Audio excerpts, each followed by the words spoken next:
DG আমাদেরকে গল্প শোনাচ্ছিলেন কালকে, লজ্জা করে না?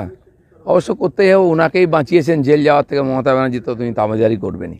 কিন্তু মিথ্যাচারের একটা সীমা থাকা উচিত। কম্পিটিশান চলছে, কে কত মিথ্যা বলতে পারে। কিছু হয়নি, কোথাও নাই। বাড়িতে ঢুকে হিন্দু পরিবারের বাবা আর ছেলেকে খুন করা হলো, তারা মূর্তি বানাতো ওখানে। উগ্রপন্থীরা দাপিয়ে বেড়াচ্ছে, নিজেরা গুলি চালাচ্ছে, নিজেদেরকে লাগছে। বিএসএফকে গুলি মেরেছে, বিএসএফের গাড়ি জ্বালিয়েছে, পুলিশ তো আগেই হাওয়া হয়ে গেছে।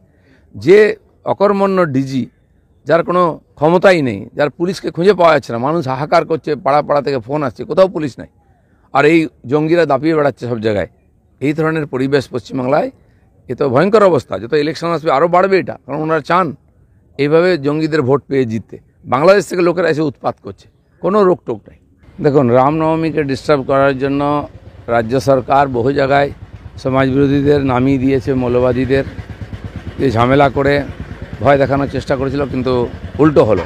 হিন্দু সমাজ রাস্তায় নেমেছে হাতিয়ার নিয়ে তার প্রতিকার করার জন্য। এখন শিক্ষা বিভাগে যে দুর্নীতি হয়েছে, সেই পাপকে চাপা দেওয়ার জন্য মমতা ব্যানার্জি আবার সেই উগ্রপন্থীদেরকে, জঙ্গিদেরকে নামিয়েছেন রাস্তায়।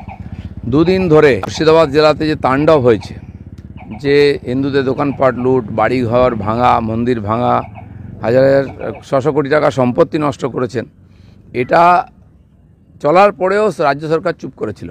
পুলিশ সরে গেছে, কেউ নাই।